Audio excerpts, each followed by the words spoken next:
ఆరాధనను పండుగగా ఆచరించడానికి మేము వెళ్ళాలి అని ఫరో ఎదుట మోషే అడుగుతూ ఉన్నాడు. దేవుడు వాగ్దానం చేశాడు మిమ్మల్ని పంపించేస్తానని. దేవుడు ప్రతి మాట చెప్తూ ఉన్నాడు. అయితే మన ఫరో ఎన్నిసార్లు చెప్పినా ఏమి వినడంలా.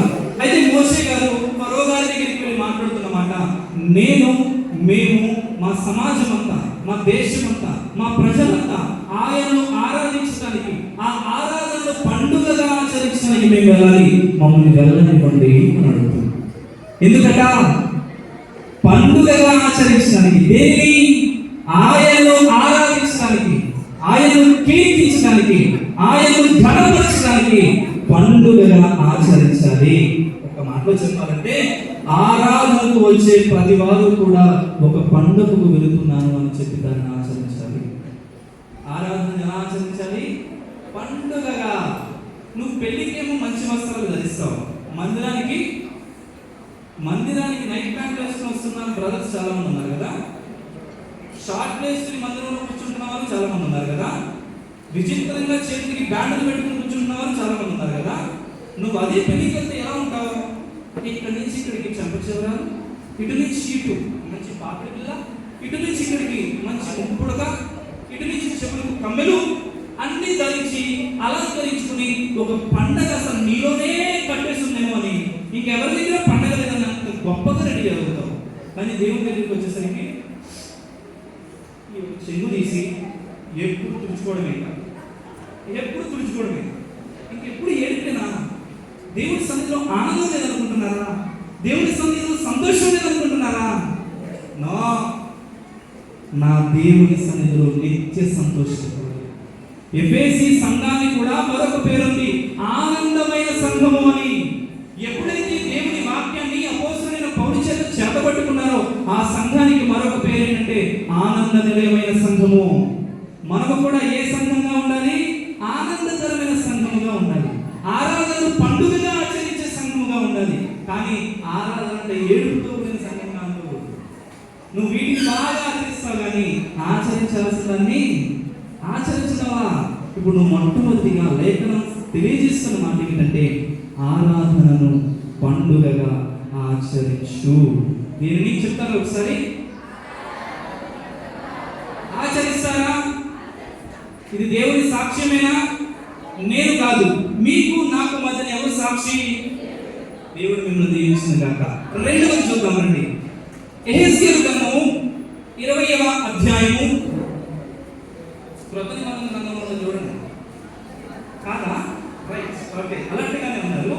యెహెజ్కేలు గ్రంథము 20వ అధ్యాయము 19వ వచనం గల వాక్యం చదువుతున్నాం. విశ్రాంతి దినమును ఆచరించాలి. మొట్టమొదటిగా ఆచరించాల్సింది ఏంటి అంటే ఆరాధనను పండుగగా ఆచరించాలి. రెండవదిగా విశ్రాంతి దినమును పండుగగా ఆచరించాలి. విశ్రాంతి దినం అంటే సరే మనందరం కూడుకునే ఆదివారపు దినం పండుగగా ఆచరిస్తున్నావా? అది ఆనందంగా ఆచరిస్తున్నావా? నా దేవుడు నాతో మాట్లాడబోతున్నాడు, నా దుఃఖాన్ని తీసివేయడానికి సిద్ధంగా ఉన్నాడు, ఆయన ఆత్మ నాతో నింపి ఆయన కార్యాలు బలంగా జరిగించుకోవడానికి దేవుడు ఎదురు చూస్తూ ఉన్నాడని అంత మక్కువ కలిగి, శ్రద్ధ కలిగి, ఆనందం కలిగి, సంతోషం కలిగి ఎవరు అడుగు పెడుతున్నారు? ఒక మాట చెప్పాలంటే, యథార్థంగా మాట్లాడాలంటే నువ్వు దేవుడి మందిరానికి ఎందుకు వస్తున్నావు తెలుసా? పీక్కుని తినడానికి. ఏం పీక్కుని? ఆశీర్వాదాలని పీక్కుని తినడానికి. రోగాలు రొప్పులు అంటూ ఎప్పుడు అదే ఎడుపుతో నాకు రోగము, నాకు రొప్పు. దేవుడు మంచి జ్ఞానం ఇచ్చాడు కదా, హాస్పిటల్స్ ఉన్నాయి కదా, నాది వాడుకోండి. ఒక తల్లి నా దగ్గరికి వచ్చి నాకు నిన్నటి ఆదివారం వచ్చిన అన్న బాగా హెడ్ఏక్ వస్తుంది అన్న. ఎందుకమ్మా అన్న. తెలియదన్నా, ఏమైనా శరీర బలహీనత ఏమో అమ్మా, జాగ్రత్తగా ఏదైనా చూయించుకో, మెడిసిన్ వాడు అన్నాను. అమ్మ నాకు కూడా చాలా రోజుల నుంచి తలనొప్పి వస్తుంది, నేను నైట్ పడుకునేసరికి 4-5 అవుతుందమ్మా, నేను అటు జీవితాన్ని నా పోషణని చూసుకోవాలి, దేవుని యొక్క కార్యాలు పరిచయం జరిగించాలి, నాకు దాంట్లో కొంత డిలే అవ్వడం వల్ల నిద్ర లేకపోవడం వల్ల తలనొప్పి వచ్చింది, నీకు అలాగే ఏమైనా ఆలోచన ఉందేమో అంటే కాదన్నా, ఏదో వచ్చి దుష్టుడు పెట్టాడన్నా, నేను ప్రజానికి ఇదే పనా, ఇక ప్రతిసారి నేను పడవడము, నేను తిట్టడము, నీకు రోగం ఇవ్వడం ఇంకేనా వాడి పని? ఇంకేం పని లేదా? ప్రజ్ఞానికి వాడిని మీ గృహాల్లో లాక్ రావద్దు, అస్సలు లాక్ రావద్దు. వాడు చాలా దూరంగా ఉన్నాడు. యెహోవా నామస్మరణ, దేవుని నామస్మరణ ఎక్కడైతే వినిపిస్తుందో వాడికి క్షోభ లేదు కదా. ఇంకా నువ్వే ప్రతిసారి వాడిని తలుచుకుంటావు. దృష్టిగా ఉన్నావా? ఉంటే నాకు బాధ. వద్దు వద్దు, చూయించుకో. ఆరోగ్యం అసలు ఉంటే నీ దేవుడు ప్రతిసారి దేవుణ్ణి ఆగురు అని చెప్పి ఒక మహా గొప్ప ప్రార్థన పడుతున్నాడు. పరిశుద్ధ గ్రంథంలో, పాత నిబంధన గ్రంథంలో, కొత్త నిబంధన గ్రంథంలో పరలోకపు ప్రార్థనకి ఎంతైతే శక్తి ఉందో, పాత నిబంధన కాలంలో ఆగురు చేసిన ప్రార్థన కూడా అంతే శక్తి ఉంది. అతను మాట్లాడుతూ అంటాడు, ప్రజలందరట జలద ఏ విధంగా అయితే రక్తాన్ని ఇమ్ము ఇమ్ము అంటుందో, దేవుని కూడా చాలా మంది నాకు ఇమ్ము ఇమ్ము ఇమ్ము అని లాక్కుంటూ ఉన్నారట. ఏం చేస్తున్నారు? లాక్కుంటూ ఉన్నారు, పీక్కుని తింటూ ఉన్నారు, ఆయన రక్తాన్ని పిలుస్తున్నారు. ఇప్పుడు దేవుని మందిరానికి ఎందుకు రావాలి తెలుసా? దేవుని ప్రత్యక్షతను. దేవుని మందిరానికి ఎందుకు రావాలి తెలుసా? ఆత్మీయంగా బలపరచబడడానికి. ఇవి జరుగుతున్నాయి కాబట్టి నువ్వు ఎలా రావాలి? విశ్రాంతి దినమును పరిశుద్ధ దినముగా, పండుగగా ఆచరించాలి. బాధలు ప్రక్కన పెట్టండి, వేదనలు ప్రక్కన పెట్టండి, నీకున్న దిగులు ప్రక్కన పెట్టండి. నా దేవుడు వాటిని తీసివేయగలిగిన సమర్థుడై ఉన్నాడు. ఇప్పుడు నువ్వు కానీ నువ్వు చేయాల్సింది ఏంటో తెలుసా? ఆనందం, చిరునవ్వు నీ ముఖం నుంచి పోగొట్టుకోవాలి. ఎప్పుడు ఏడవద్దు. ఏడ్చే వాళ్ళు కనిపించినా నేను చూసి నవ్వాలి. అలాగే ఒక వ్యక్తి అబ్రహాము గారి దగ్గరికి వెళ్ళి ఒక రోజున చక్కగా త్రియేక దైవత్వమైనటువంటి వారు దిగొచ్చి నీకు చక్కటి బిడ్డ పుడతారమ్మా అంటే మా ఆమె ఏం చేసింది? పుస్తకం అంటే. అందుకే ఆమె పేరేం పెట్టారు? ఏం పేరు పెట్టారు బిడ్డకి? ఇస్సాకు అన్న మాటకు అర్థం ఏంటి? అబ్బా, ఆయన పుట్టడంతో ఊరంతా నవ్వింది తల్లి. నిన్ను చూసి కూడా అనేక మంది ఆనందించుదురు గాక, అనేక మంది సంతోషించుదురు గాక, అనేక మంది నీ ద్వారా బలపరచబడుదురు గాక. ఇప్పుడు ఏం చేయాలి? రెండవదిగా విశ్రాంతి దినమును ఆచరించాలి. మూడవది చూద్దాం ఏంటి? ఇలాంటి పరిశుద్ధ గ్రంథంలోనికి యెహెజ్కేలు గ్రంథము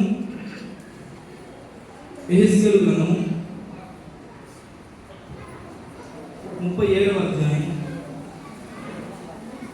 24వ వచనంలో కట్టడలు అనగా ధర్మశాస్త్రము, దానినే మనం పరిశుద్ధ గ్రంథముగా పిలుచుకుంటూ ఉంటాం. ఇప్పుడు దేనిని ఆచరించాలి? ఇంతకుముందు చెప్పుకున్నామే అది కాదు. ఇప్పటి నుంచి మార్చుకున్న తర్వాత మనం ఏం చేయాలంటే ఈ పరిశుద్ధ గ్రంథాన్ని ఆచరించాలి. ఏం చేయాలి? ఆచరించాలి. ఇక్కడ నిలబడుతున్న నేను వాక్యం బాగా చెప్పొచ్చు, చెప్పలేకపోవచ్చు. వేరే వాళ్ళు రేపటి రోజున ఇక్కడ నిలబడి వాక్యం చెప్పొచ్చు, వాళ్ళు చెప్పలేకపోవచ్చు. నువ్వు జడ్జి చేయడానికి ఇక్కడికి వచ్చావా? దాన్ని ఆచరించడానికి ఇక్కడ వచ్చినావు. ఇక్కడ మేము ఆచరించకుండా ఈ మాటలు చెప్పామనుకోండి, మేము ప్రశ్నలు అవుతాం. చెప్పే మేము కూడా ఆచరించాలి, వింటున్న మీరు కూడా ఆచరించాలి. ఆయన వాక్యాన్ని ఎవరైతే ఆచరించి జీవిస్తారో వారి జీవితంలో అత్యధిక మేలు కుమరించబడతారు. వాక్యాన్ని ఎవరైతే పట్టుకుంటారో ఆ వాక్యము వారికి జీవాహారమై ఉన్నది. దేవుని వాక్యం ఏం చేస్తుంది? మన గాయములు పడుతుంది. దేవుని వాక్యం మనల్ని పోషిస్తూ ఉన్నది. కాబట్టి ఇప్పుడు మనం ఏం చేయాలంటే చెప్పబడుతున్న వాక్యాన్ని ఆచరించడానికి ఇష్టపడాలి. అయితే మీరు ఆచరించడానికి ఇష్టపడుతుండొచ్చు, పడకపోవచ్చు, అది మీ విజ్ఞతకి వదిలేస్తున్నాం. కానీ ఒకవేళ ఆచరణ లేకపోతే ఆచరించి చూడు, దేవుని మాటను పట్టుకుని చూడు. ఎవరు అరవపరమంది జ్ఞానం కలిగిన వారే మంచి మాట చెప్తే జీవితాలు బాగుపడుతున్నాయి. మీరు చాలా మందికి ఏదో ఒక రోజు ఎవరో ఒకరు అమ్మ ఇది చేస్తే తప్పు, తల్లి ఇది చేస్తే మంచి అని ఎంతమంది చెప్పుకుంటారు? నాకు సేవకులు చాలా మంది ఉన్నారు. ఆయన ఇలా చెప్తే బాగుంటుంది, అలా చేస్తే బాగుంటుంది, ఈ విధంగా నడుస్తుంటే బాగుంటుంది అన్నప్పుడు వారి మాటకి అంత అవకాశం ఇచ్చి ఆచరిస్తూ ఉన్నామంటే మనను సృజించిన దేవుడు చెప్తున్న మాటకి ఇంకెంత ప్రియాన్ని, ఇంకెంత శ్రద్ధనివ్వాలి, ఇంకెంత ఆచరించాలి, ఇంకెంత భయం కలిగి వాటిని చేపడితే నీ జీవితాన్ని చెప్పలేను కానీ అద్భుతకరంగా మార్చగలడు. నా దేవుడు ఏమైనా చేయదగిన దేవుడు ఉన్నాడు. ఈ మధ్య అందరూ ఏమైనా చేయగలడు పాల్గొవాలంటున్నారు. చేస్తాడని నమ్ముతున్నావా? చేస్తాడని విశ్వసిస్తున్నావా? ఖచ్చితంగా నీ జీవితంలో జరుగుతుంది. అయితే మీకు ఒక మంచి సత్యం చెప్పి ముందుకు వెళ్తాను. తర్వాత చెప్తాను, వదిలేండి. ఈ వాక్యం చెప్తాను. ఇప్పుడు మనం ఆచరించాల్సింది ఏంటి? 1 ఆరాధనను పండుగగా ఆచరించాలి. 2 విశ్రాంతి దినమును పరిశుద్ధ దినముగా ఆచరించాలి. 3వది కట్టడలు అనగా ఆయన వాక్యాన్ని మనం ఆచరించాలి. 4వదిగా ఉపవాస దినము అనగా ఉపవాస ప్రార్థనను ఆచరించాలి. పరిశుద్ధ గ్రంథంలోకి రండి. దినవృత్తాంతముల గ్రంథము 20వ అధ్యాయము 3వ వచనం. మీ బైబిల్స్ క్లోజ్ చేసేయండి. నేను చెప్పే మాట జాగ్రత్తగా వినండి. ఉపవాసాన్ని గురించి మంచి వివరణ ఇచ్చి మనం ముగించుకున్నాం. ఉపవాసము అనగా ఏంటో ఎవరైనా చెప్తారా? ఉపవాసం అంటే ఏంటి? రైట్. ఇంకా సరే, మీరు దేవుడితో సహవాసం అని చెప్పారు. నేను దానికి పర్యాయ పదంగా ఇంకొక వాక్యం వాడతాను. ఉపవాసము అనగా దేవుడితో నివాసము అని అంటారు. ఏంటి? ఉపవాసము అనగా దేవునితో నివాసము. ఉపవాస ప్రార్థన రోజున నిజంగానే ఫుడ్ మానేస్తేనే ఉపవాస ప్రార్థన. ఇప్పుడు నువ్వు చక్కగా కూడు గుడ్డ నీరు అంతా మానేసావు, ఒక బైక్ తీసుకుని ఊరంతా తిరుగుతున్నావు, అది ఉపవాసమా? కాదు. ఎప్పుడైతే నువ్వు దేవునితో నివాసం చేస్తావో అప్పుడు నిజమైన ఉపవాసం. ఇంకా అర్థం కావాలంటే ఒక మాట చెప్తాను. మన దేశానికి రాష్ట్రపతి ఉన్నాడు, ఉపరాష్ట్రపతి ఉన్నాడు, ముఖ్యమంత్రి ఉన్నాడు, ఉప ముఖ్యమంత్రి ఉన్నాడు, ప్రధానమంత్రి ఉంటారు, ఉప ప్రధాని ఉంటాడు, అలా ప్రెసిడెంట్ ఉంటారు, తర్వాత వైస్ ప్రెసిడెంట్ ఉంటారు. అలాగే దేవునికి తర్వాత దేవుని అంత స్థాయికి నువ్వు నివాసం చేయగలిగితే అది నిజమైన ఉపవాసం. దేవునికి మహిమ కలుగును గాక. అర్థమైందా? రాష్ట్రపతి, ఉపరాష్ట్రపతి, ప్రధానమంత్రి, ఉప ప్రధానమంత్రి. ఇప్పుడు ఉపవాసం అంటే దేవుని తర్వాత దేవునికి చేరువుగా నీవు నివాసం చేయడమే నిజమైన ఉపవాసం. కొంతమంది ఉంటారు తినగలిగిన వాళ్ళు, కొంతమంది ఉంటారు తినలేకుండా, కొంతమంది చేసేవాళ్ళు ఉంటారు. నీవు తినినా తినకపోయినా దేవునితో నివాసం చేసే నిజమైన ఉపవాసం. నేనేమంటానంటే అది కూడా కాకుండా నువ్వు తినకపోయినా పర్లా, తిన్నా పర్లా, అయితే దేవునికి నీకు మధ్యన అడ్డుగోడగా కొన్ని నిలుస్తున్నాయి. దేవునికి నీకు మధ్యన సంబంధాలు కొన్ని చెడగొడుతూ ఉన్నాయి. దేవునికి నీకు మధ్యన సహవాసాన్ని తోడ్పరుస్తూ ఉన్నాయి. అవి ఏమిటో గుర్తెరిగి వాటిని ప్రక్కన పెట్టడమే నిజమైన ఉపవాసం. ఉదాహరణకు చూద్దాం. నువ్వు ప్రార్థన చేసుకుందాం అనుకుంటావు, మధ్యలో టింగ్ అని అవుతుంది. ఏమవుతుంది? గంట సింబల్ వస్తుంది. మళ్ళీ వెంటనే ప్రార్థన ఉండదు. వాట్సాప్లో స్టాటస్ ఏమి వచ్చింది, ఎవరు నాకు ఏం మెసేజ్ పెట్టారు, ఫేస్బుక్లో ఎవరు నాకు వీడియో కాల్ చేశారు, ఫేస్బుక్లో మంచి వీడియోస్ ఏమి వచ్చినాయి, కొత్తగా అప్డేట్గా ఏ సీరియల్ వచ్చింది, మొత్తం మందాలు అయిపోయిందిగా, మొగల రేపు అయిపోయిందిగా, నీ రేపులు కూలిపోతున్నాయి చూస్తూ ముందు. ఇవి అప్డేట్లో ఉన్నారు కానీ అవి చెడగొడుతుందని గుర్తు తెచ్చుకోకుండా వాటిని ప్రక్కన పెట్టడం. ఇప్పుడు ఉపవాసము అంటే దేవునితో నివాసం చేయడం అని అర్థం. ఉపవాస ప్రార్థన అంటే. రెండవదిగా దేవునికి నీకు మధ్యన ఏవైతే బాంధవ్యాన్ని, ఆ సంబంధాన్ని, సహవాసాన్ని చెడగొడుతున్నాయో వాటిని తీసి ప్రక్కన పెట్టడమే నిజమైన ఉపవాసం. ఏది నిన్ను చెడగొడుతుంది? ఉపవాస ప్రార్థన దేవునితో నిన్ను ఏకీభవించుకుంటే ఏది నిన్ను దూరపరుస్తుంది? అది నీ మొబైలా, నీ గృహ పనులా, నువ్వు చేసే ఉద్యోగమా? కొంతసేపే, 24 గంటలు చేయవు కదా, కొంతసేపే కదా. ఆ కొంతసేపు అయినా ప్రత్యేకించి చూడని సమయముగా దేవునికి నువ్వు ఏర్పాటు చేసుకో. ఖచ్చితంగా ఉపవాస ప్రార్థన శక్తిని నువ్వు పొందుకుంటావు. అయితే ఉపవాస ప్రార్థనకి నేను ఒక పేరు పెట్టా. ఉపవాస ప్రార్థన ఎప్పుడు చేస్తారు తెలుసా? చాలా మంది దేవుని పైన అలిగినప్పుడు చేస్తారు. అవునా? ఇప్పుడు మనం చాలా సార్లు ప్రార్థన చేస్తాం, తండ్రి నాకు ఉద్యోగం కావాలి, ఈ ఎస్ఐ పోస్ట్ నాకు కావాలి, ఈ కానిస్టేబుల్ జాబ్ నాకు కావాలి. నువ్వు ఇవ్వలేదు కదా. ఇప్పటి వరకు నార్మల్గా ప్రేయర్ చేశా, ఇప్పటి వరకు నార్మల్గా సేవకులతో ప్రేయర్ చేయించుకున్నా.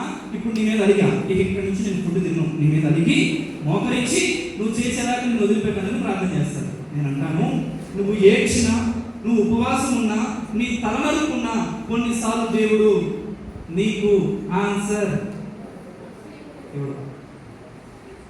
మీకు జీర్ణించుకోవడానికి బాధగా ఉండొచ్చు. దేవుడు మన ప్రార్థనలకు 3 రకాలైన జవాబులు ఇస్తాడు. ఒకటి, ప్రార్థించిన వెంటనే ఎస్ అంటాడు. ఏం చేస్తాడు? ప్రార్థించిన వెంటనే ఎస్ అంటాడు. రెండవది ఏంటంటే ప్రార్థించిన తర్వాత వెయిట్, కొంతకాలం ఆగు, నేను పరీక్షిస్తాను. వెంటనే ప్రార్థించినప్పుడు మనకి చాలా బాగుంటుంది. వెంటనే ఫలితం వచ్చినప్పుడు వెయిట్ ఉన్నప్పుడు కొంత వచ్చుకుంటాను. ఏంటి జరిగితే బాగుంటుంది కదా, ఎందుకంత దేవుడు వెయిట్ చేస్తున్నాడు. ఉదాహరణకు మీరు చూస్తే వెంటనే ఆన్సర్ ఇచ్చిన వారు ఎవరున్నారు? దేవుడు ప్రార్థించాడు, వెంటనే ఆన్సర్ ఇచ్చేశారు. ఎవరున్నారు చెప్పండి?